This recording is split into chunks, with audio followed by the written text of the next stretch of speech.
And we are live. I am joined today by a very special guest, someone who is deeply subversive and remains so, Mr. Luthemplar. How are you doing today, man? Yes, the man of many names, and in the process of changing to yet another name.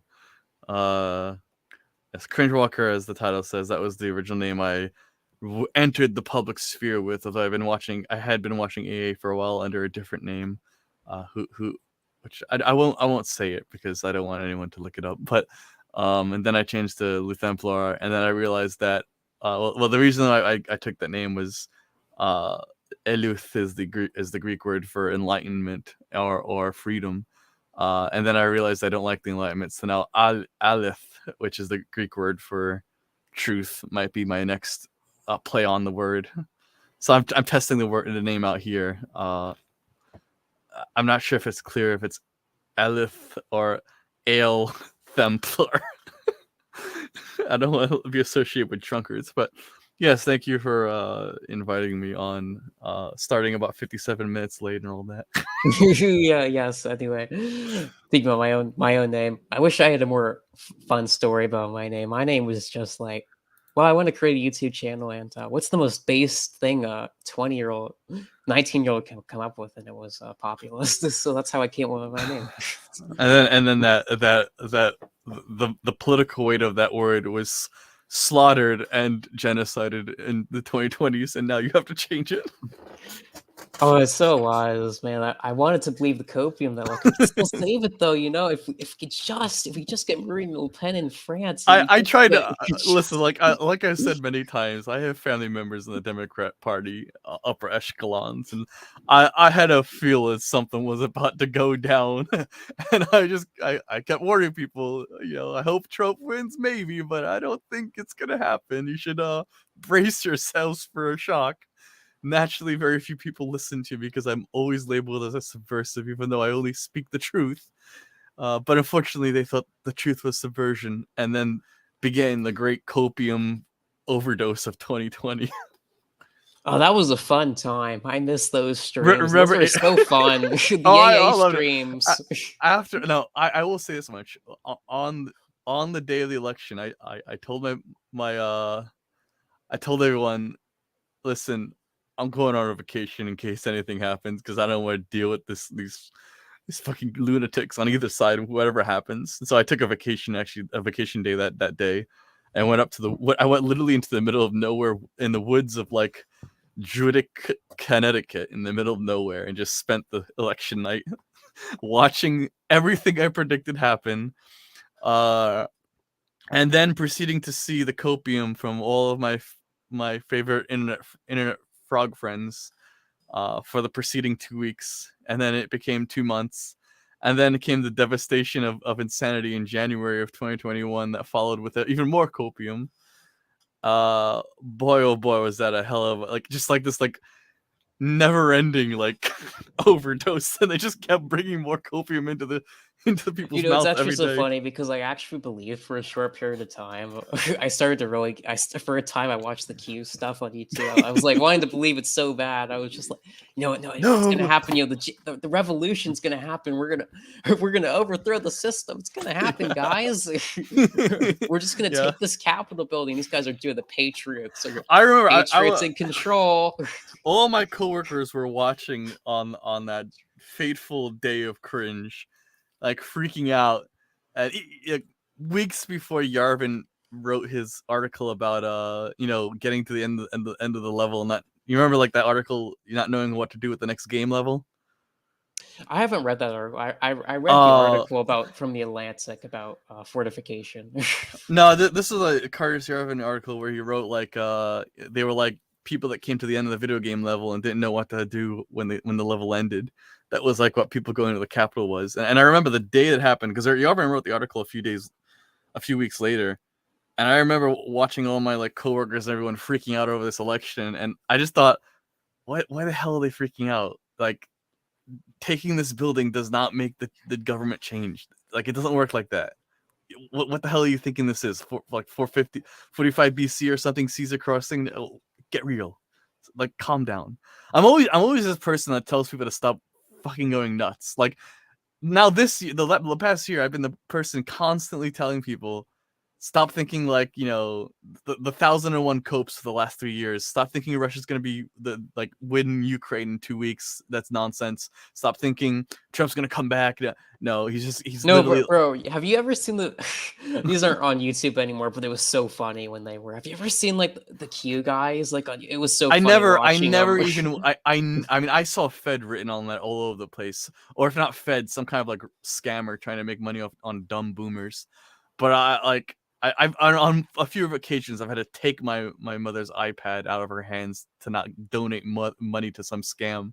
So like, please stop being Well, we all retarded. know that the Q was created by the CIA now, but I don't even care. No, like you maybe it's because I have family in the system, but you know how people in our spheres talk about right-wing ant smell? You have to develop like alphabet letter organizations ant smell. You have to like read those CIA black bolts and get a sense of what the tactics are, and just don't play into any of this shit. The best thing anyone can do is to just be a skeptic. The only thing that you shouldn't doubt is Jesus Christ was born, died, and rose for your sins. That's the only thing not to doubt on. Everything else, doubt to the maximum ability. Just be a skeptic. Anytime someone tries to tell you anything, just open the conversation with no, it's not. It doesn't matter if you're wrong. Just say no, it's not. The best reply to anything anyone says to you in this political climate is just say no, it's not. Nah, I don't believe you. And just repeat those words over and over again. No matter who's making the claim on either side of the aisle, just start with that. Because once you start with that statement of doubt, you've essentially gaslit the person to have to prove their point. You've denied all familiar relationships to them of like all loyalty of their. You just don't believe them, and you should always start in this political climate. You should always start with the assumption that the person's fooled. Just assume someone's fooled. And then, if the evidence shows up, like over the course of a few weeks, then you can make a decision. But whenever you hear new news, new information, just train yourself to reply, no, it's not. Nah, I don't think so. Just train yourself to have that opinion as a reflex. If I you're mean, if you wrong, don't believe that, like, there was one time in the middle of the COVID nonsense, and it was getting towards the end of that. The hype was kind of wearing down from the insanity. And I remember I was at the stoplight, and there was this one person in the car next to us wearing like 3 masks and gloves. And I'm just like, you know what? I've lost all faith I've had in humanity. You're just animals. You're just cattle. You're just cattle. Like honestly, you yeah, are. Most people are don't be cattle. cattle. Don't be cattle. I mean, do you know where the word vaccine comes from? Comes from Zoom. cattle. Yes, good. The Zoomer knows something. Look at that. No, but anyway, where I was going with the Q-tards. Yeah. So anyway, I was in that sphere for a little because I was in the copium. But anyway, they kept talking about it. It was basically a repeat of like 2016 from the Dems, like freaking out about here's how Trump can be removed from office, basically. And it was basically the reverse. Here's how he can be Yeah. reinstated. You know, It was so fascinating. Every single piece of copium that the Democrats pulled in 2016, it's like the Republicans just like, give me that shit. Let me slurp that shit up.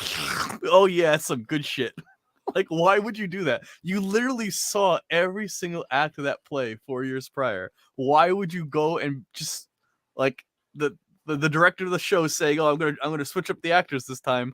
Why would you go along with that? Now, like, I think the most I went along with the copium was like I entertained the possibility of a repeat of what Bush did in Florida. But the thing is, back in my mind, I was always kind of thinking, yeah, but Bush had friends in Florida. Trump didn't. Trump had no friends in the Rust Belt districts because he didn't do shit for them for 4 years. He promised them the world and he did nothing. I would bet money if Trump had spent at least one of his 4 years doing literally anything for the Rust Belt, then those governors and mayors probably would have pulled strings for him to get a second term. This country's elections are often determined by the shenanigans that go on in the Rust Belt. They're essentially like parts of this country that have fallen into an uncivilized state, and anything goes. And if you're going to try to become president, you have to start with the assumption that you have to put money into that system of corruption to get something out, and Trump didn't. He didn't do anything.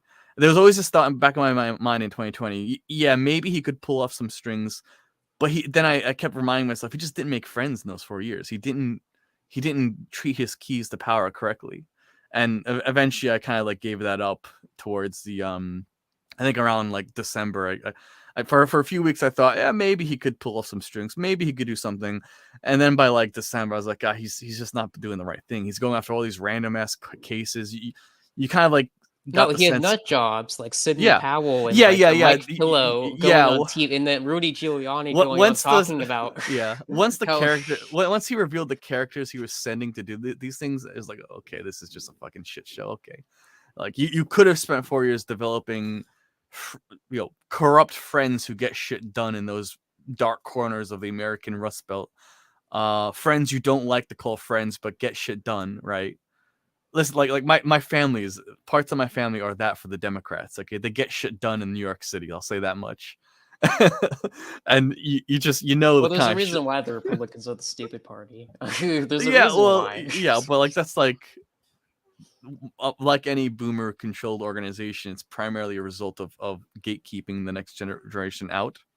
I feel like if they had planned this out a bit more in the 90s and 2000s, they could have done something a bit more intelligently than just be a bunch of old boomers like grasping the last gasps of a vaguely Reaganite voting bloc that is now dying and they have no one else to turn to. It's But like, dead, but forget about it. yeah, It's gone at this and point. yeah, and you have Ron DeSantis and people like that trying to replace them with like Hispanic voters, and to be fair, slowly that is a thing that's happening in a weird twist.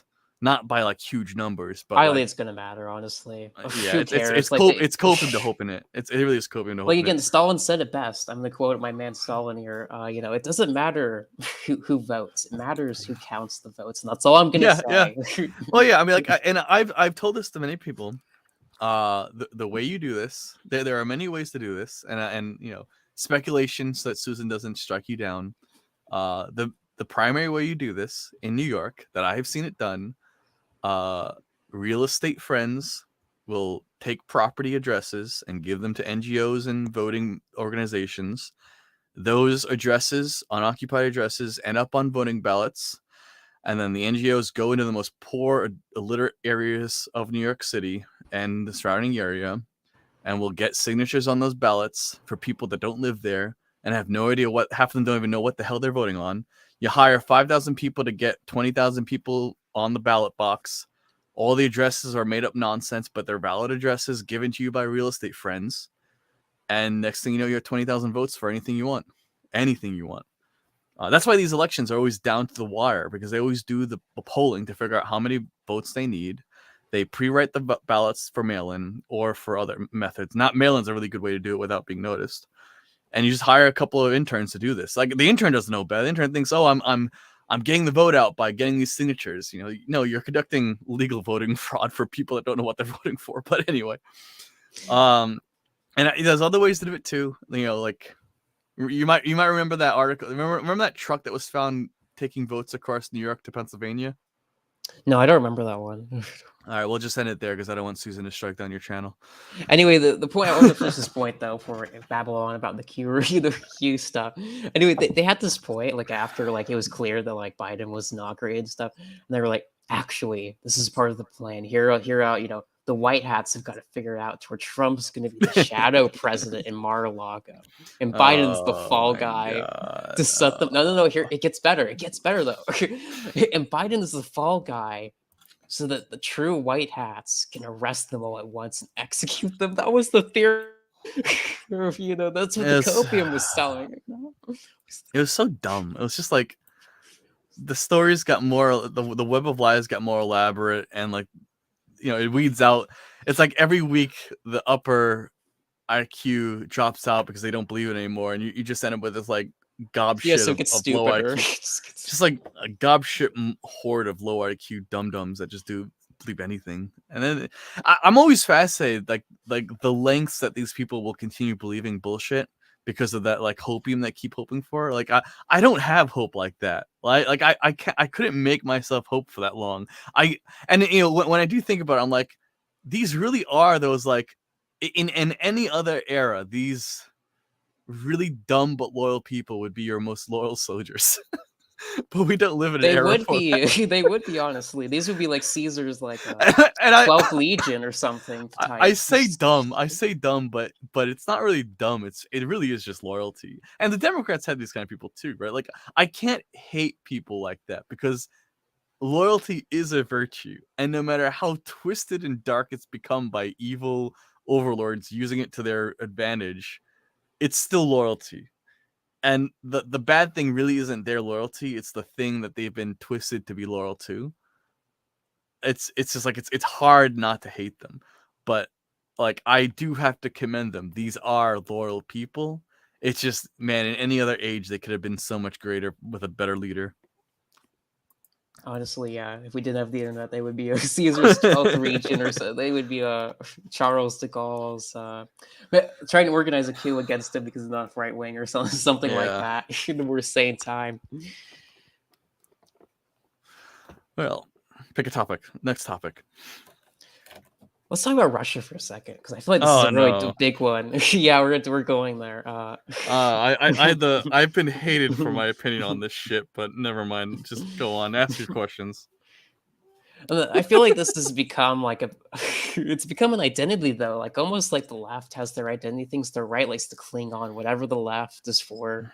They automatically, it's now becomes part of the identity. And this goes for like anything. So it was like gas stoves. Remember that was the new thing that you identify with. Oh yeah. Well, these are just like when there's no election to vent the political victory sense, people just pick the most bizarre fucking topics that no one cares about. Like we have in architecture, we have clients who literally have started wanting gas stoves as like a statement in their homes. I'm just like, what the fuck am I living in through here? Like, I don't. Yes, client. Yes, it makes you look very independent. Yes, okay. It's like so fucking annoying. Never insult your clients in the architectural or construction industry. Keep your thoughts to yourself. No matter how dumb your client might be, you're there to serve them and honor their requests. And I feel like that gets extrapolated to countries basically where they see things on like a Republican Democrat like political lens. They project that upon these countries, and that informs their support basically, which is why the right supports Russia and the left supports Ukraine for the most part. Honestly, it comes down to that alone. Honestly, more than anything. I don't think the right or the left. How can I say this? I'll say the influencers who set the tone for everything. There are reasons to support Russia from a worldview, and there are reasons to support NATO from a worldview. A lot of right wingers support Russia because, yeah, if NATO wins, Ukraine's probably going to become a degenerate cesspool of like pride parades and stuff. Probably, maybe not, but probably it's more likely that It's NATO already happening. Have you seen that story from well, that? there are progressive politicians in Ukraine trying to Legalize gay marriage. yeah, they're trying to. Now, whether or not Ukraine does that is another question. You know, there are people in Poland that want to do that too, and they can't get their way because they're not the majority yet. They might become the majority later on.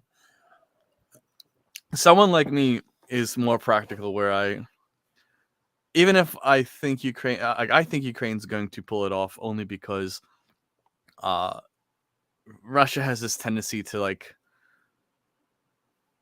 have fits, and when the fits don't work, they isolate. But even if Ukraine does win, like that's just half the battle. Now the Ukrainians have to like really seize their destiny by aligning with Poland and Hungary and other countries to actually create a like proper block of reactionaries in the EU. Now, like it's nice if that would happen. That's a pipe dream of mine. It would be nice to happen, but practically more likely what's going to happen is that Poland will continue to become more left-wing and eventually become progressive, and Ukraine will be the next Poland. Like Poland will be the next Germany, and Ukraine will be the next Poland. Basically, it's like, you know, same politics shifted east. That's the more likely base. Like that's like the baseline assumption of what happens 10 years down the road. But like I don't know, like I'm from the Slavic Jewish side of my family is Russian Jew, Russian Jew. It's weird. Like there's this group of people in Western Pale sediment, yeah, pale sediment. pale, yeah, pale. I am pale. I'm half pale. Uh, the other half is Irish. The abominable mix, in my There we opinion. go. That's why. It's Just like all the I am the genetic makeup of all the ancestral enemies of the Anglo-Saxon. But like the Russian side is they're called Rossiyaks. They're border people between Slovakia and Ukraine. They speak a variation of Russian slash it's like a bastardized language between the two accents. Ukrainian's more like a I do view it more as an accent of Russian. I can't speak any of these fucking languages, so I'm speaking completely on my ass to most people's perspectives. But from what I've been told and from what I heard from my grandmother speaking, Ukraine has an extra grammatical tense than Russian, so it's quote unquote more sophisticated than Russian. But like, it's kind of, Russian and Ukrainian are kind of like Mandarin and Canto, where Canto has the extra accent mark, and Mandarin is the more efficient way of speaking. So like the Ukrainians will claim they're more civilized in their demeanor, the same way Cantos will. Where the Mandarins or the Russians will be like, well, we're just more efficient in our speaking. We don't need this extra bullshit grammar context. And my ancestors come from the Rossiyik people, who are the proper the English name is Carpathian Rus, but in the local area they're just called Rossiyaks, which is like a slang of Russian. They're both Rus. They're both Ukrainians used to be called Rustio Rus or something like that. Little Russia. Not Little Russia. Red Russia was the term. Red Russia. I know Belarus is White Russia. Yeah, White Russia. These were color coordinations, by the way. These color codes come from the Mongolian domination. The Mongolians divided different regions by color because the colors were geographic coordinations. I forget how it works. I think like white is west and black is east, red is south, and something's north. I don't remember. I'm probably getting it wrong. That's also why the Black Sea is south and the Red Sea is the Red Sea is south, the Black Sea is north. Like from the Ottoman perspective, the Ottomans are kind of derivative of the Mongols and Turks. But anyway, my ancestors are the Carpathian Rus, which are they're more like I guess they are cousins of the Red Rus. I think Russia properly would be called Blue Rus. And so they speak a bastardized language of the two. And so I kind of have some understanding of things going on. But I think one of the things people don't understand is like this is one of the rare wars in history where the people fighting each other like can speak to each other. They're not foreigners. They understand each other.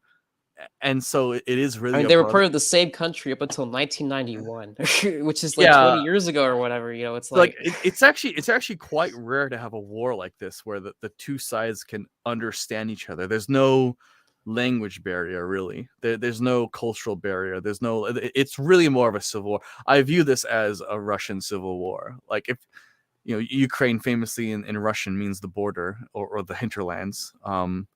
Which, to be fair, I'm very surprised the Ukrainians haven't put the effort of twisting that propaganda-wise.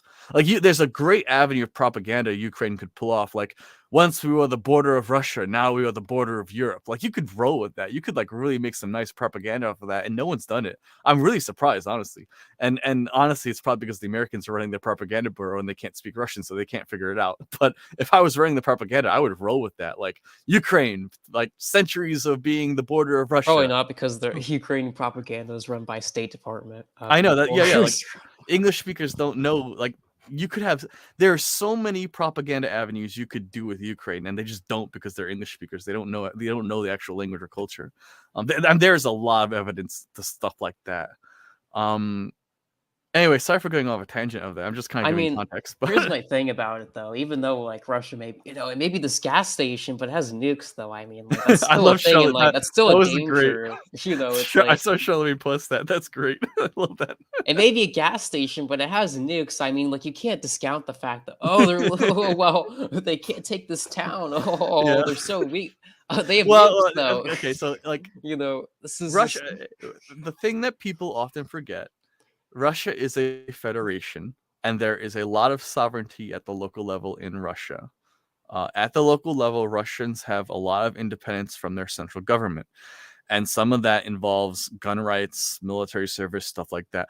Putin could call a draft. He could call a draft and nationalize and mobilize Russia to this war. He would also likely be overthrown if he did that. So, like, when I say Russia is like probably not going to win, I'm not saying it's weak or that it's incapable of winning. It could win this war in a month if it mobilized. The problem is that would probably, like, Putin would probably die from that. He would probably be assassinated if he did that, because no one wants to be mobilized to war. And, like, Yeah, thrown into, you thrown into the Donbass where you can go die and for like rubble for one of these like well, cities, no, die for rubble. it's just like the most of urban Russia is as degenerate as our elite. It's the rural Russians that are, like, if you look at where the soldiers are coming from for this war, it's mostly rural people. The urban people Yeah, do the not. hinterlands. Yeah, I mean, this is a classic Russian strategy: throw the Asian horde at them. But you know, the city states, if you will, like the old Novgorod city states, like Moscow and St. Petersburg, they don't want to send their sons in. You may not know this, but inside of Russia, Moscow and St. Petersburg have internal passports to keep the rural folk out. You know that? You actually can't go into the city without a passport, internal passport, domestic passport. And so you actually have to, like, get the right to. You can visit, of course. Anybody can visit Moscow or St. Petersburg, but these urban centers of Russia, you need actual, like, government approval for residency. So they keep the rurals out of the cities. It's really best to view Russia as the name says. It's a federation.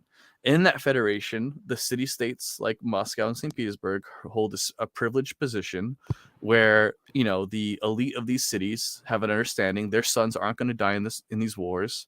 Their sons are going to get educated and be proper elite in the country. They have, they'll have a business future. They'll have managerial positions across the continent. And Russia is a continent. Don't forget that. Russia is a continent. It's not only a country, it is a continent. It may not be the whole continent of Asia, but it's a significant portion of the continent of Asia. And so, like, if Putin were to mobilize the country and get, like, a lot of these suburban areas, like a good third of the country, third of the country's sons to war, these elite would revolt. They would replace him, because the social contract is the executive can essentially freely reign and do as it pleases, as long as it doesn't get their wealth or sons sucked into these, like, meat grinders, basically. As long as the ruralites are doing that at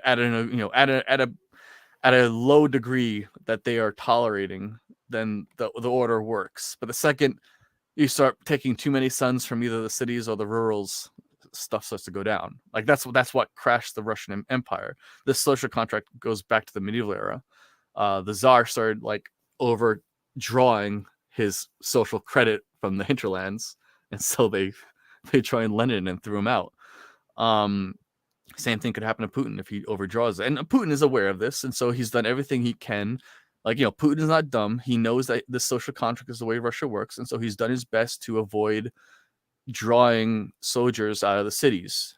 He's done his best to rely on rebels and foreign fighters as much as he can, because he understands the social contract of his country. So again, Russia isn't losing because it's dumb or weak. It's losing because it's fighting a country it gave birth to and is at equal complexity to itself. The Soviet Union put tons of investment into the Novorossiya and the rest of Red Rus.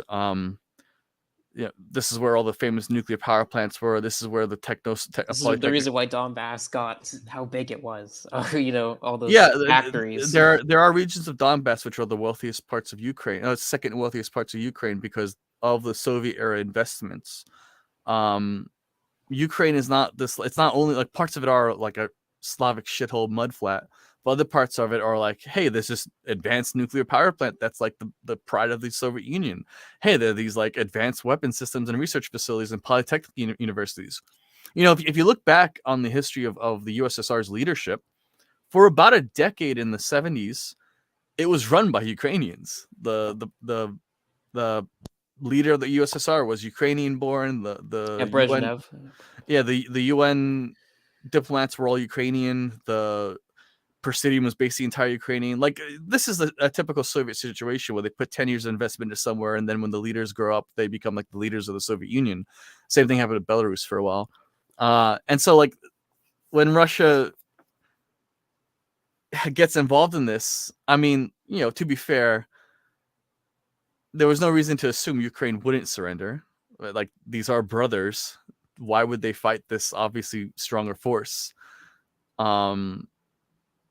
But I at the think they same time, underestimated our you know, ability to change narratives in Ukraine. Have you ever seen that statistic? It was before 2014, though. I believe the statistic was like at least like 80% of Ukrainians viewed Russia positively. but was 80% yeah, or but like, so. are they talking about the government or the people or the culture? Like, yeah, that's a Probably the broad people. question. That's a broad question. Oh yeah, because like the same people. Like, this is a broad question. The question is too broad. Um, I struggle because on one hand, Putin's not dumb. Okay, let me be frank. I went to school with the son of one of our diplomats to Ukraine. I I put a Twitter post about this a while back, but like, back in 2014 when Crimea was taken, I went on like a little lunch with the son. We weren't friends. I was a libertarian back then, and he was an interventionist. So like, we were not at all in the same political category, and I was trying to like argue with them about why uh this is a dumb idea to get involved. Like, this is 2014 me telling the son of our diplomat to one of our diplomats to Ukraine, why is your dad fucking us over in another Asian land war? You know, not exactly the kind of lunch conversation that you want to have with someone. Uh, but he gave me a whole spiel on the things that were going on. It wasn't just us. There were a few people there. I went to a good school. We had a few famous people there. Like, there was like the son of some Chinese senator or some shit, and like different people. Our school president was friends with Hillary Clinton, so it was like a proper elite school I went to. And you know, I was a dumb libertarian, and they started yelling at me for being retarded for not seeing the opportunity in this. And this is 2014, and they were talking about a war then. That, like, you know, this kid was telling me that like his dad was basically priming Ukraine to like destroy Russia. Basically, like, this is the even in 2014, when Russia was taking Crimea and the U.S. scrambled to get some deal to not let Ukraine get entirely taken over, the reason for that was that the State Department was aware holding Ukraine was a blade to the throat of Russia. This is how you kill Russia. You have this state that borders Russia that has a significant Russian-speaking population and intelligence and infrastructure networks with Russia come to your side. You can bleed wealth, resources, and intelligence out of the country. You can run Russia dry, and then you can, like, you know, subvert Russia until you have a color revolution in Russia. This was like a long-term strategy. And so, anyway, I'm off topic, but one of the on day one of this invasion, I posted on Twitter, I think the Ukrainians are going to pull it off, primarily because of that conversation from 10 years prior or 8 years prior. I forget when it was. I knew the shit that we were planning. I knew that Ukraine was a trap. I knew that if Russia sprang that trap, it was going to be a pretty shitty show for Russia. My main thing is, I can't believe that Putin was unaware of that. Even though, like, day one, I was like, yeah, Ukraine's going to pull this off because I've seen the numbers. I know the amount of bullshit we're willing to pump into Well, this I don't think shithole you really had a country. choice. I mean, like I, a lot of the people were advertising him to come to the aid for the Donbass. You know, their proxies. I mean, let's not forget that they were probably going to storm the republics just before this happened. I mean, they had a massive army. if you look at the if you look at the Russian Duma meeting minutes, they do publish meeting minutes. The They were catching Ukrainian scouts in Russia. They had crossed the border into Russia. These were scouts planning either espionage or taking tactical notes of Russian positions if Russia intervened when they stormed the Donbass. So we were probably a few weeks away from Ukraine storming the Donbass. So I can agree with you. Yeah, if Russia didn't get involved, they'd lose the Donbass. But the trap is still there. Like, just because, let's say you're a hunter. It And is though, but like, is your population gonna really forgive you for like letting these people like die? Essentially, I mean, like, the Donbass might be a wealthy area, but it's like, I mean, after yes, 10 but a years, lot of them are ethnic Russians, though. yeah, but like, okay, so what? Like, Russia, it's not Russia. Like, this isn't like, I know Russia presents itself to the world as the defender of all Russians, like some, like the old emperors would call themselves defenders of the faith and all Romans and stuff like that. But like, this is 2023, and most people in Russia don't give a shit. Like, he loses what, like 5% of the vote of an election, he can just cheat anyway. It doesn't make sense to me. It doesn't make sense to me that you would Well, risk yeah, but there's this much. resources too in the Donbass. There really isn't. Like, it's farmland. The resources there is the training and human capital, which you can just bring over anyway. The resources of the land itself, like, there are polytechnic universities in Ukraine, and there are brilliant people that are trained in those universities, and a lot of them are Russian speaking. You could just take those people over to Russia. You don't have to invade. The invasion doesn't make sense to me from a tactical position. When Russia believed Washington's lies in 2014 with the Accords, whatever the hell they're called. Oh, Minsk Accords. Yeah, I mean, listen, unless Russia's intelligence agencies are complete shit. I think they are shit, honestly. To be honest. Okay, because that's honestly, like, I don't think they're shit, and the fact that they went along with those Well, I mean, accords. considering the fact they brought in like military parade style convoys that could be easily ambushed by a drone. No. That's the military of Russia, which has always been human wave shitty tactics. I'm talking about the Yes, but they believe they'd be welcomed in, though, is what I'm saying, though. Okay, Where yeah, they get okay, that fair. from? They got it from Yeah. the FSB. Where'd they get that? Okay, fair. You good point. Good point. I mean, understand where you're you coming don't like storm into a country if you think, oh, they're gonna be hostile and they're gonna shoot back. Like, you don't come in just- like long military convoys exposed. This is an organization which was regarded as some of the most brilliant spy tacticians in history for the Cold War, and it's hard for me to buy the argument, oh, Russia's intelligence agencies are shit and that's why they made this shitty invasion. Like, I don't believe that. I struggle, but I struggle to see any alternative. Like, they do act as though they are shit, but I don't understand why how that decline in quality of the intelligence services occurred. Because, like, as far as I know, like, okay, I mean, fair enough. Like, when I was last in Moscow, I accidentally breached their perimeter and didn't even realize it and got arrested. But I had to talk my way out of being a dumb foreigner. Did I tell you this story? No, you did not. But I think the point is being, sorry, though, go on. like, I mean, it's Go not on. entirely unreasonable to invade. I mean, also another reason is that Crimea's water supply was cut off since like 2014. So it's what? Just building the well, yeah, pipeline. but it's like long-term strategic interest. Like, if you want to control this territory, like in the long run, you're going to have to restore the water connection. So Well, like, you might as well control that. there's an argument of like overstretch. Why would you take Crimea when you could have taken the Donbass in those years too?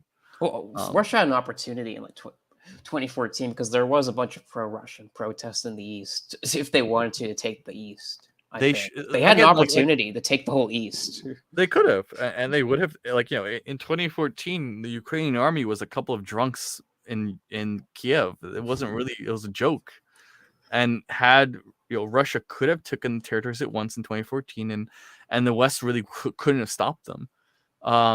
And this whole situation would be a decade out and resolved, basically. A lot of these things that Russia did don't make sense to me. Like, why wait 10 years? Why believe Washington's lies with the Minsk Accords? Like, a lot of these things don't add up to me. And again, Russia is a federation. Its government is structured in a way that, like, privilege and connection gets you to these positions, not credentials. So maybe they just I have feel like it's everywhere in society, though. In the West, I don't know a place where it's not different. Yeah, in the West, it is now. It wasn't always, but like, it's always been that way in Russia. I would disagree, but it's tragic though, because it's like you don't want to root for this. Like, all these like young sons and men are just being sent to die, for The they're the being real people in our sites claim that this is the demographic collapse of Russia and Ukraine. well, they were I already dying don't before, so I don't, but if you do the numbers, I think 4% of the Ukrainian army has been killed, and only like 1/2 of 1% of the Russian army has been killed. So these are like scratch marks for two nations that could. What I'm saying is this war. There's no reason why this war couldn't go on for another decade, as it is, under current numbers, and still neither country would face demographic collapse. I think the claim of demographic collapse, you're right, it's inevitable, but this war isn't really contributing that much to it. Like, what's the difference between 100,000 dead from war and 100,000 dead from like liver poisoning and vodka overdose? Like, there's not much of a difference.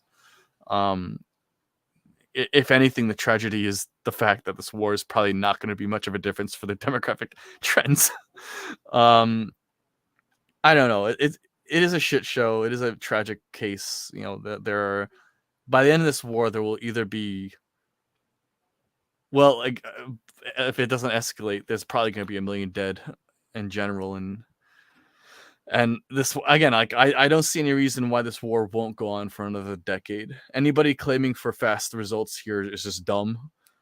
This is very likely going to become a North Korea South Korea situation, and as maybe even as the territory is now, and this DMZ could very well go on for another, like, if there's like a unofficial peace treaty or ceasefire, then that DMZ is going to be there for a century. I can I mean, I guarantee feel like you. if we had sensible leadership, we could have come to a peace agreement with Russia to prevent this. I mean, honestly, I feel like if we had sensible leadership, then we could have actually had a peace deal and like not even had this war in the first place. But because we have retards in charge, that just wasn't going to be possible. So when you say that, you have to first define. So, like, look at it from the State Department's perspective. They have an opportunity to essentially bleed Russia for a decade, and with no cost to American lives, only a tax burden. That isn't a dumb tactic. It's a reckless tactic, but it isn't dumb. If the devil came up to you, imagine our leaders. If the devil came up to them like, I will trade you a decade of bleeding Russia. You just have to pay me $1 billion a month or something. Like, why wouldn't you take that deal?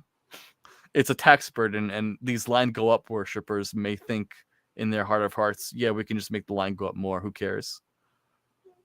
It's not dumb. They're not dumb. They're just pragmatic to a sinfully amoral degree. Yeah, but it only benefits the elite interests, is what I'm saying. I'm saying it would benefit the American people, the actual American people's interests, not just like an elite interest. Yeah.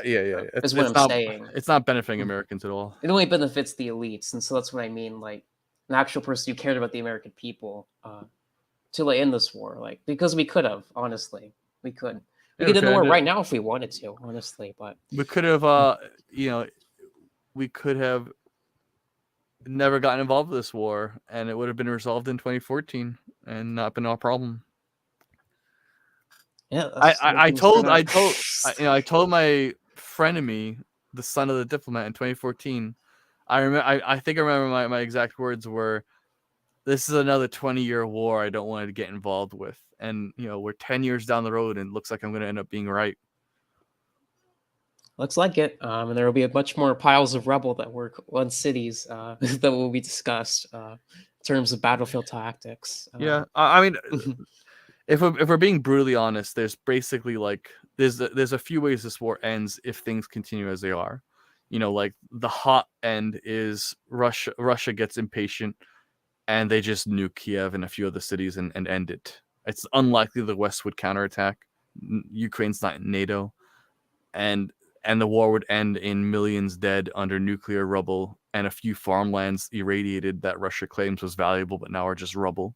Like, this is the scorched earth vengeance tactic, where a few tactical nukes on Kiev and a few other key cities.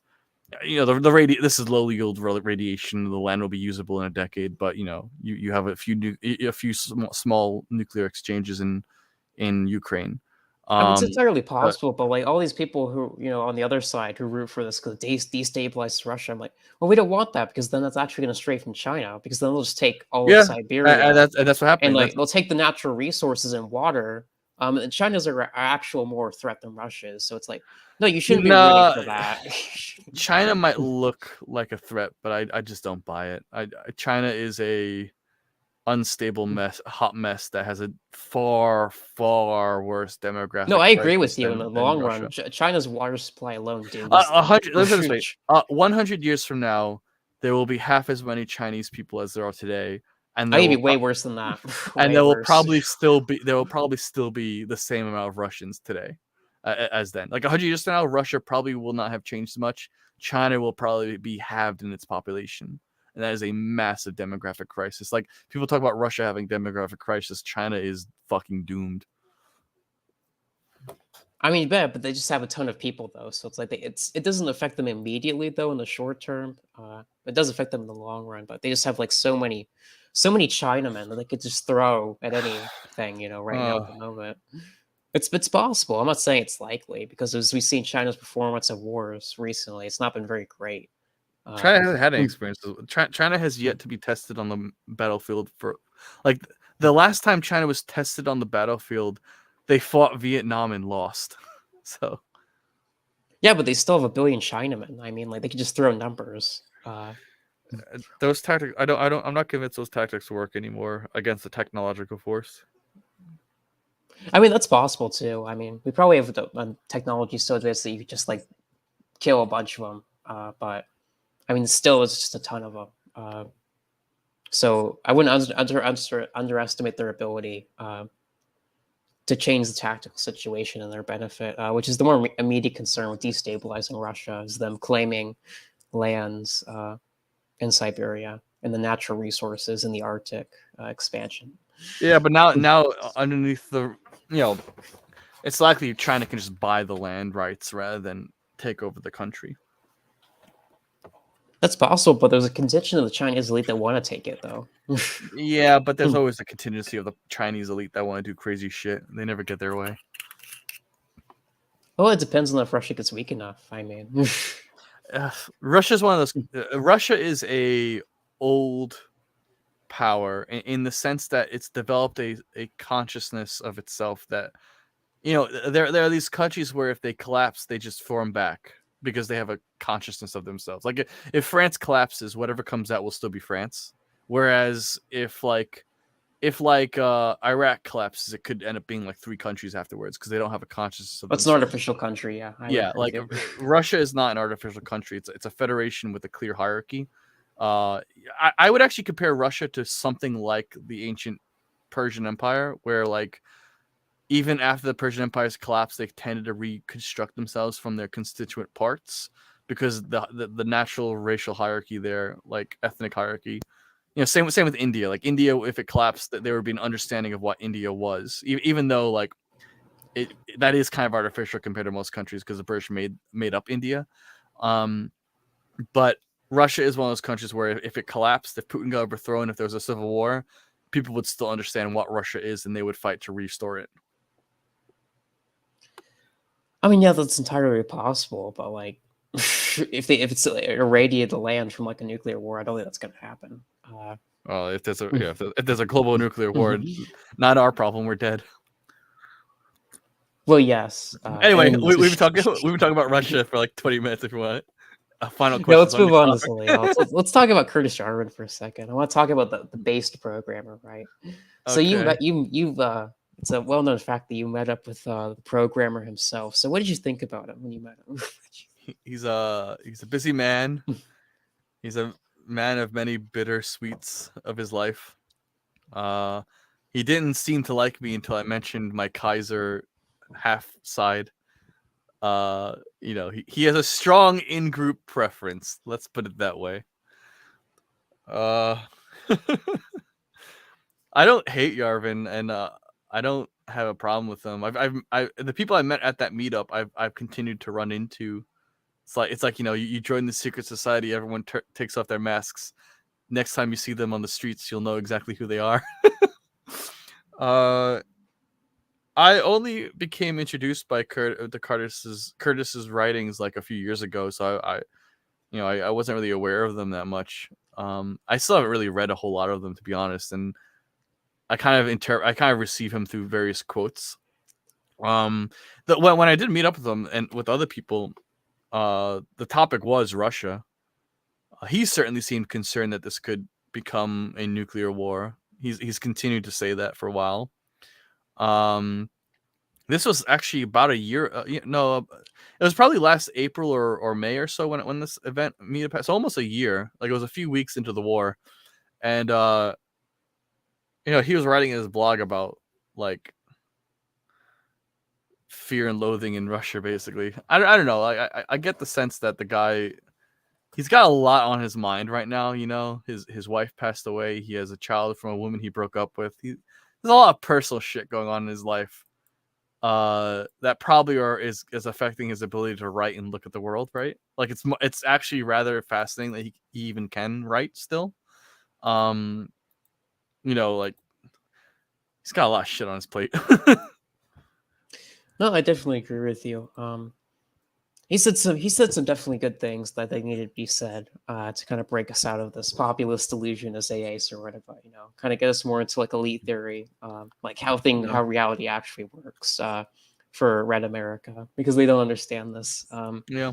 I think that's good, but I think there's a problem though when these people like have this attitude of where, well, because we rule you peasants, the only way for you to get for us not to treat you like absolute trash is maybe if you just put on more plays that are based, maybe we'll rule you slightly better, slightly less shitty. That's probably the best you're gonna So get. that's a good tangent to go on, because I'm surrounded by a lot of these people, progressive people, and it's hard for me to hate like they do. I don't have that level of hatred. It's unbelievable the hatred they have for us. But like, even the reason, like, a lot of these people wish death on a lot of people for no reason, and a lot of these people just like there's from a Christian perspective, there's clearly demons at work. If you try to probe into them from like if you present yourself in a more neutral, like where I work, I am. I mean, everyone knows I'm like a Democrat in these circles. I don't care for the Republican bullshit. I'd rather the famous Paul F. quote. It's easier to make the winning side base than to make the losing side win. Like, I love that quote. That's like a quote that to live by. No, I think that's a good quote. I would much prefer redeeming the Democrat Party out of its demonic tendencies than wasting my life trying to preserve the failures of the GOP, which at this point to me seems entirely irredeemable. Like, it's probably easier to turn the Democrats back into the Dixiecrats than it is to make the Republicans a competent party. Because moving the opinion of competent people is easier than making incompetent people competent. There's a rephrasing of Paul F's quote. It's just like the amount of labor to make the GOP competent again is like, I'm lazy. I don't want to waste my mid years. Like, I'm in my 30s. I don't want to waste my life doing that. I don't want to find myself 40 years old and like, oh, finally the Republicans are taking their baby steps to being competent again. In that time, I could just convince a few key elite Democrats to stop being fucking retarded and probably fix the country a lot faster. But anyway, I present myself to everyone I know in real life in a very honest way. I am, in my opinion, like a dissident, but I'm not going to give a shit about like the incompetent right wing GOP. They're incompetent. I share their disgust at the GOP. I don't share their hatred of the GOP. And when I probe a little bit, you get some interesting answers from talking to these folks. Like, a lot of them admit that the reason why they hate Trump is because they were tired of hearing about his antics in the news every day. Now, someone like us of a higher IQ would just say, "Well, turn off the TV, stop being dumb." These people are not they're not intelligent. They're addicted to media, and they don't like being I think distributors Dave, he said it easily. progressives are worried about being shamed. That's their key worry, and I definitely get that vibe when I engage with these folks and talk to them. They don't like feeling shamed about their government, about their people. They're very sensitive to the opinions of others. That's why like a lot of times these folks get really upset when someone says that they're a sinner. They don't like being called sinners because that's shameful. That's why evangelizing these people requires a different approach, because the way in which you evangelize traditional people, sane people in the world, by like pointing out their guilt, and then give them the law, and then give them the gospel that heals them from the condemnation of the law in their own hearts. That works on most people, and that's why Christianity spreads amongst the sane people of the third world. Not that they're entirely all sane, but when you talk about progressives in the first world, these people are insane, and those tactics don't work on them because they're very prideful, arrogant people. That might sound like an insult. They have reason to be prideful. They did conquer the world after all. Yeah, they conquered the greatest empire in the world. I mean, which has allowed them to spread their ideology everywhere. Yeah, they did win. They conquered. So of course they're arrogant. They're arrogant is well placed. They rule the world. Why wouldn't you be arrogant? But you have to think of a way to approach them that you really have to ask, how can I get this person to reflect on their troubles without being offended by the shame? And that's hard. Most evangelical retards will do a song and dance instead of deal with that issue, right? Like evangelicalism in America is dead because it basically chose to be a music concert instead of the gospel. And that's why a lot of them go to like, if they do approach Christianity, it's usually through these like degenerate churches that are music concerts. To such an extent that if they're raised in this condition, they go to see a secular music concert, they just assume they're in church. It's kind of really sad. But yeah, like, Curtis Yarvin, to go back to the topic, Curtis Yarvin is of that branch, and I think he's aware of that too. He's probably said it a few times too. Like these elves don't like to be called out for their bullshit, right? Like it's kind of like the same logic in a different framing. It's like hobbits like pointing out elves that they're full of shit. Elves don't listen to that. They just strike the hobbit down for questioning their authority. This requires a certain degree of humbleness, which I don't think the right wing is capable of at this time. In many ways, the losing of the right wing is perhaps God teaching humbleness to them in preparation for redeeming the progressive Satanists.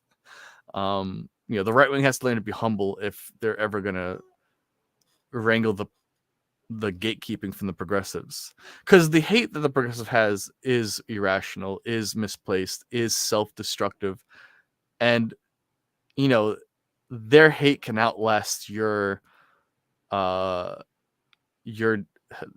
desire to troll them. Basically, like, you might get a laugh here and there, they're gonna still hate you, and they'll probably hate you more. Well, I it doesn't achieve anything though. Like all Yeah, these, the great meme. What did any of that ever achieve? It achieves you know nothing. I if you look at medieval texts, there's this attempt to name demons, right? Like there's this idea that if you name something, you have power over it. And I've often wanted to do like a series of contemporary demons that haunt America, like name the demons. This particular demon that like the right wing suffers from, I would call it the laughing man, or the laughing demon.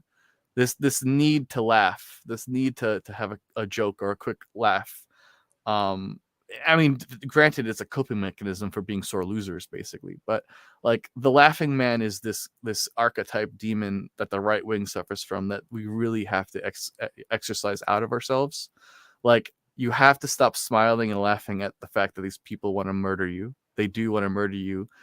You laughing at that isn't going to stop their murderous desires. And then the demon, which I haven't figured out a name for it, but there's this like vengeance death cult in the progressive left wing of a demon, and it manifests in like the worship of abortion and the worship of murder fantasies in these. Transgenderism is the big thing now. Yeah, transgenderism is generational murder. You're murdering the next generation. The progressives suffer from this demon of murder fantasies that manifests in different ways, And for the right wing, the mocking demon, the laughing demon, that manifests in meme culture, that manifests in not taking things seriously, Trolling. trolling. These are like, and a different topic. This is a right wing ghost dance, basically. But this laughing demon is a thing that has to be exercised. I suffer from it too. Whenever I listen to my own recordings on these shows, I hear myself smiling and not taking things seriously on a lot of them, and I hate that. Whenever I listen to like these streams of myself, I'm trying to pinpoint when and what causes me to start smiling and laughing and basically get that exercise out of me, because I do think that that's a demon, and I do think I'm gonna get out and take things more seriously. But for the progressive, that murder fantasy demon, I don't know how to, I don't know, it's not me. I don't have that demon. I don't know how to exercise it, but you have to figure out a way to get it out of them, because that murder obsession is going to eventually cause they're going to eventually act on it. And they're also probably going to eventually like fall under the demon spell and end up being murdered themselves. The tendency of a demon is to promise you something. And then at some point there's a reversal where, it happens to you basically. I don't know what like. So I'm curious Anyway, about your thought though, where you said the right needs to humble itself so the right can become. No, sorry. So right needs to humble itself so the left to become based. I'm just curious, like, how'd you come to that conclusion of that thought process? 4 years of Trump doing nothing after they won. Like it was basically like a 4 year. How's the right humbling itself like make the left become insane? We'll say. No, sorry, I maybe I misspoke. Like the left is insane, and in order to approach that insanity, you have to be more serious. You can't go up to a madman and laugh at him; he'll stab you. You know. I mean, maybe this is just me because I live in New York and I'm surrounded by crazy people. But I'll give a story. First and probably last time I ever went to St. Louis, this black guy tried to rob me. And I essentially, like, he told me to give me everything in my pockets. I essentially looked him dead in the eye and said, "No, you're not." And then I walked away. And he just couldn't. He didn't know how to respond to that, and I didn't get robbed. I took the situation seriously. I looked into the man's soul, and I basically told him like, no. Granted, maybe you'll get shot if you try that. Who knows? But like, I presented myself as a human being, as not a victim, as not a subjugated person, and I walked away from that. I didn't laugh. I didn't smile. I took the situation very seriously, and I looked at the man in his eyes, and I said, "No, you're not," with authority. And he accepted that authority and backed off. Granted, he was a bit of an old guy, so probably didn't want to deal with that shit. You have to approach madness as what it is. It's a thing which corrupts the mind. You have to be strong against it and have a strength to face it and deny it entry, basically. Sorry, maybe that was too much of a tangent or too philosophical. I mean, I could see some merit there, but like, okay, let's say the right learns the lesson and does that. Like, they still fundamentally don't like us, and like, I still don't see that hate going away. Like, if you're extremely virtuous, like it is okay. Like, it's hard to hate someone that blesses you, right? Like the Bible says, "Bless your enemies" for this reason. It's hard to hate someone who blesses you. It's easy to hate someone who trolls you and makes fun of you behind your back. It's very easy to do that. It's very hard to hate someone who responds to your hatred with kindness. And maybe maybe in like 4 out of the 10 times this happens, you get killed. Unfortunately, and that's martyrdom. Unfortunately, that's the hard part of it. But more times than not, even if it's only 1 time in 10, by that I mean like 6 out of 4 times, like one time more often than not, facing a lethal threat with strength of character and essentially kindness and gentleness, but seriousness, like that bridge between, like, there's a balance there. When it proves strong, it touches someone's soul. It's kind of like a light in the darkness, and that maturity, I'll say, for most progressives, when they see that, it does force them to reflect on the fact that they are sinners, that they're not that perfect, For a lot of progressives, the problem is that they haven't seen something approaching beautiful or perfect. Like they surround themselves with the ugly and cursed, and there's not a whole lot in the right wing for them to see elsewise. Like the right wing isn't exactly known for virtue and beauty anymore. I don't know. Maybe I'm being too much of a chatterbox in this, basically, but it's something to meditate on. Maybe you'll find a different conclusion. I mean, I could see some merits there, but like these people like, clearly want to kill you, and it's like, I mean, I can see making like being virtuous makes that more expensive. Yes, it creates more hesitancy, but there's still a ton of them, and they control all levers of power. So it's like there's still just so many of them, and they're all united against us. It's like there's nothing. It's I don't know. I just have a hard time seeing it ends in a good way. I mean, maybe there's Yeah, something to saying, but like it's I just don't it, see it ending out very well for us. it won't end particularly well for you most time, some of the times.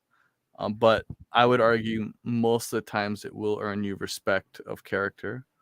And I think you've seen this a lot of people that have been doxxed and hated on. A lot of these folks go through the fire and ended up being a little bit more mature and taking things more seriously. And it's been very rare with someone who has been doxxed and destroyed that happens twice.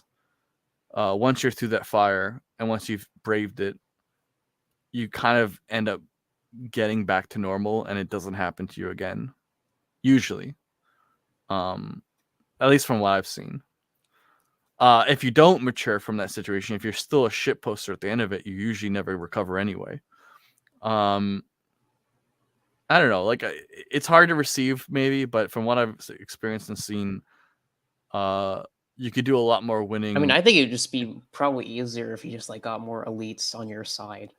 Well, that's also, but that's the thing. Like doing that is displaying an elite character of the soul that draws people to you.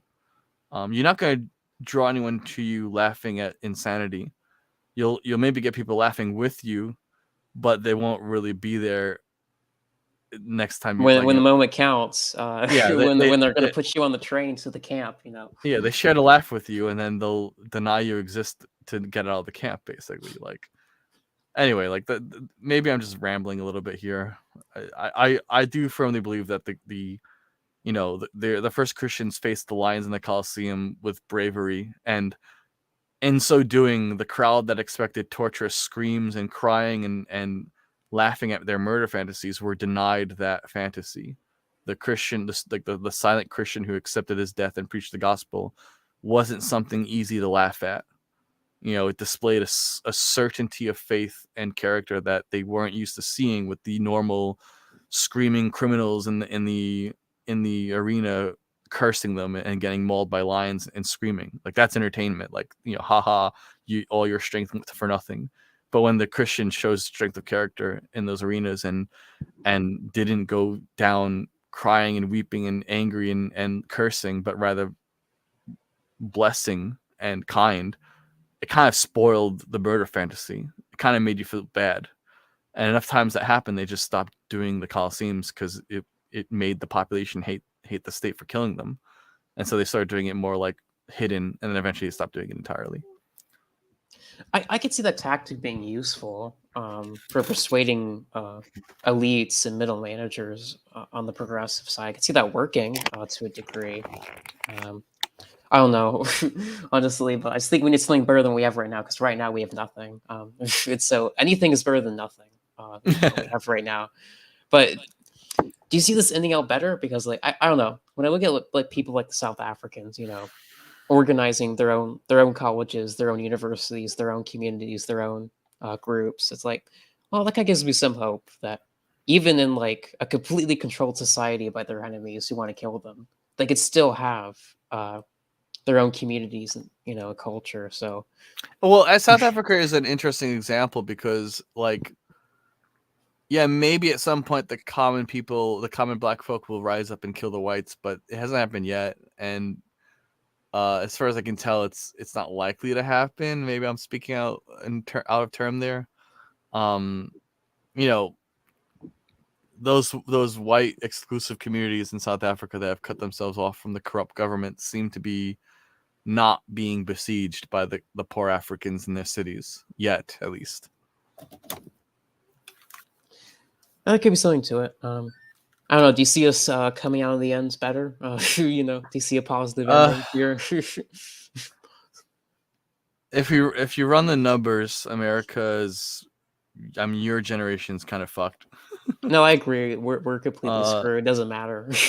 but the thing, so there are some archetypes to compare America's situation to. Like there's an often sought after comparison with Rome, and then within the context of Rome, are we the end of the Republic or the end of the empire?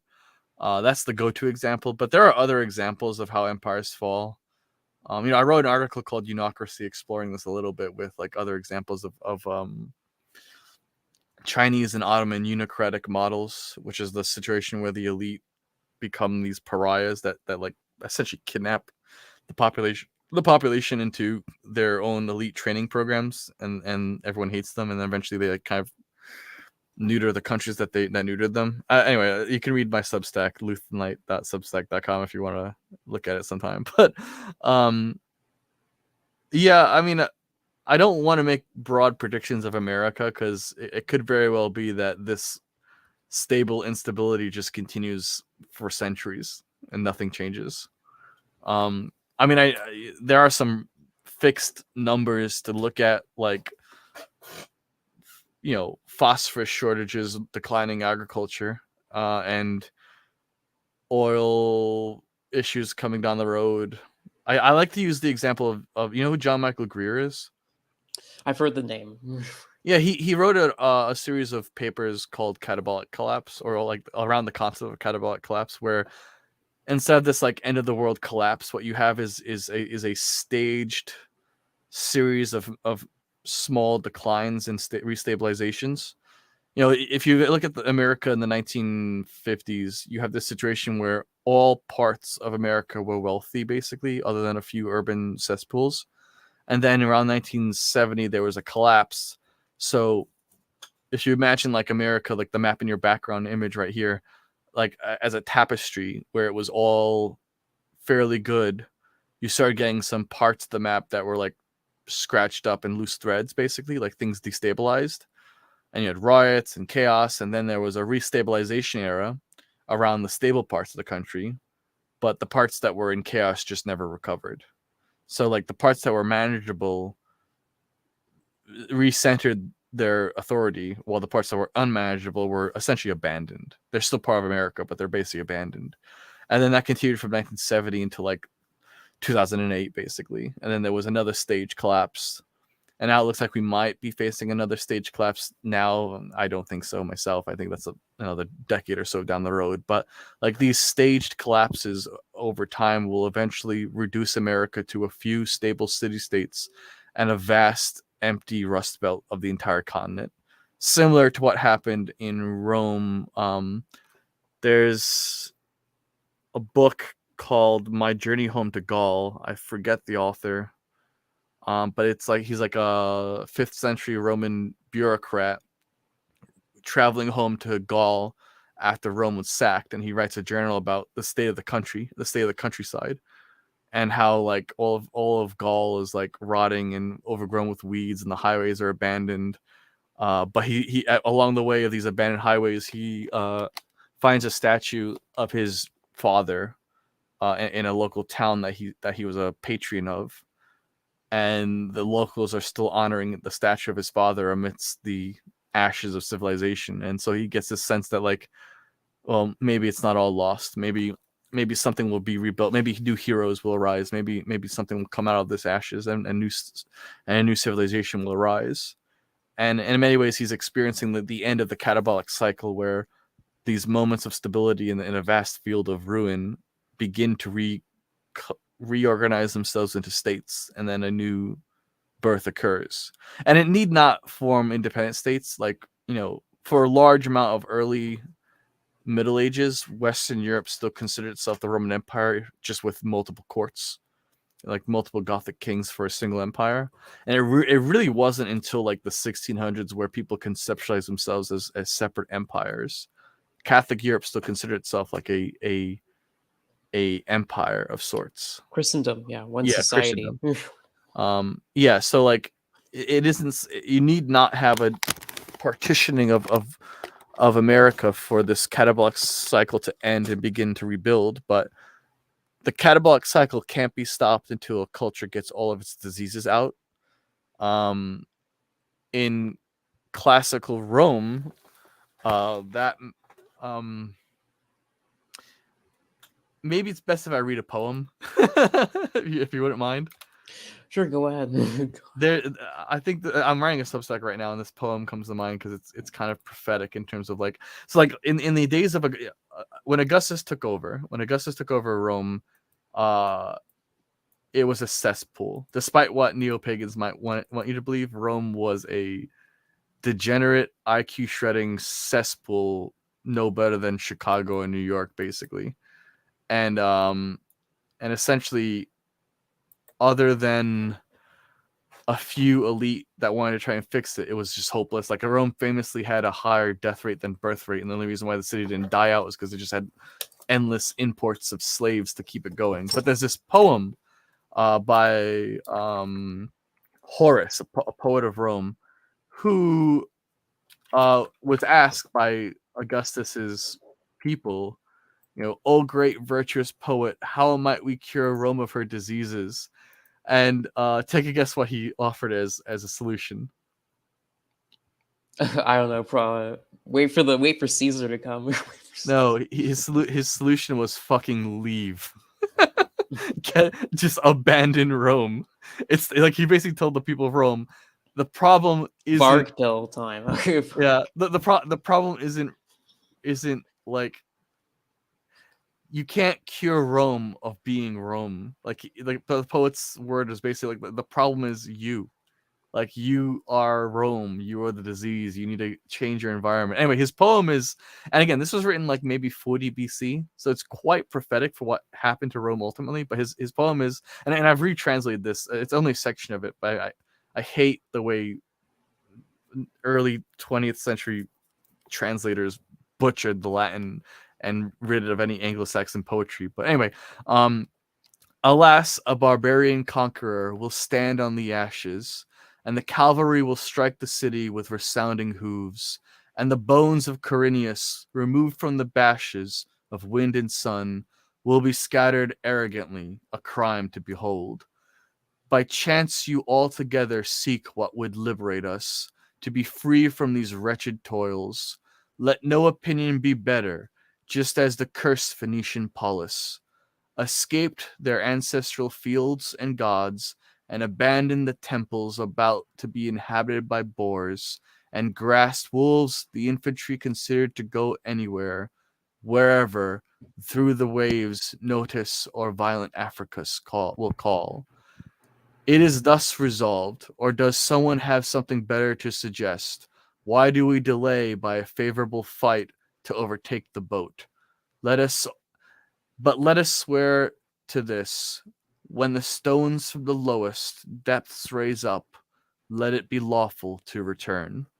And basically, like he's making a comparison to the founders of Carthage, who came from I think Tyre. The founders of Carthage left Tyre Tyre, because yeah, from yeah, Phoenicia.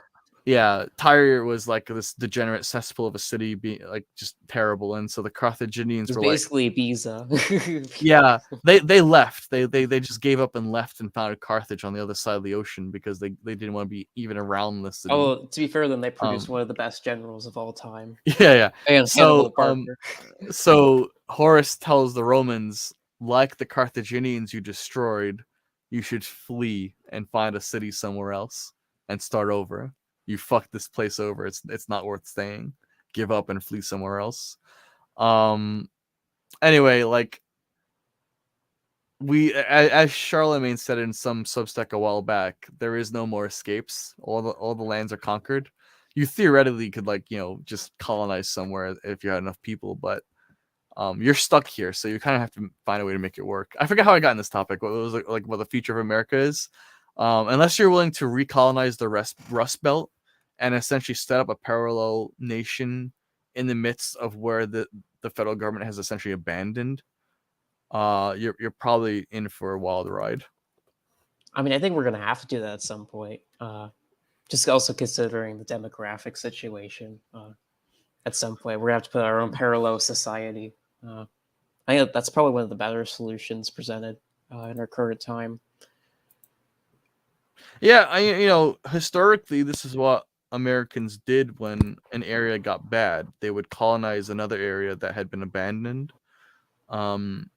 We stopped doing that as a country around the 1960s for some reason.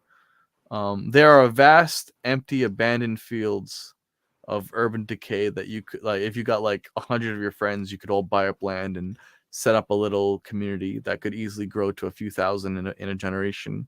And you'd basically be setting up a parallel government and state, like enclosed society within there. You'd have to get like land grants and permissions and all kinds of town board meetings and stuff, but in the end, you would have a community you control, and other than direct federal intervention, it wouldn't be too bad. Just don't end up like another fucking Waco, like a cringe cult somewhere. Well, I think that's going to become a lot more easier just because the federal government will become increasingly incompetent, kind of like South Africa, pretty much, where they basically can't really control things outside of the major cities. And like they'll just not be competent enough to actually do things like Waco anymore. I think we're going to get to that point. As long as you're not like trying to present yourself as an obvious target, I think those societies should be okay. Yeah, at least that's what I want to believe. Yeah, I mean, there are a lot of things coming down the pipeline. I think a few people in the circle have said that the regime's probably going to try to replace its incompetence with like AI and stuff like that. But I don't think that's going to work. If the AI is shackled, like the AI solution may very well be quarantine and segregate, and if it's shackled, it won't do that. I don't think it will, because they'll make it woke. They program it to be woke. Yeah, it can't be. Unfortunately, you're right. Yeah, so it's just not likely to result in practical solutions. I think with that being said, I really enjoyed our conversation, man. Do you have anything you'd like to show before we kind of close the stream out today, man? Yeah, I mean, like, I still do the Restoration Bureau, which I haven't made an art piece in a few days, probably. I sometimes just get writer's block. I should probably make a few more. I have a Twitter, which you can link in the video description. Maybe I'm too lazy to write it down. And hopefully I'll start. I have the Substack luthnight.substack.com, which will hopefully end up being some. People like what I've been writing recently on topics, so hopefully I'll keep doing that. I don't know. I'm a bit like, how should I say, writer's blocky right now, and then this happens. I go through like I typically go through like a 6 week cycle of like really high creativity, and then just have like a month of just dead. Hopefully it comes back to me though. All right, and if you did enjoy that stream, please make sure to give me a like and subscribe. It's always appreciated. Remember, everyone, the like can't last forever. Keep your hopes up. We're gonna win in the end. Why are you stealing Jay Burden? Yes, because only the good men copy. Anyway, have a good night, all.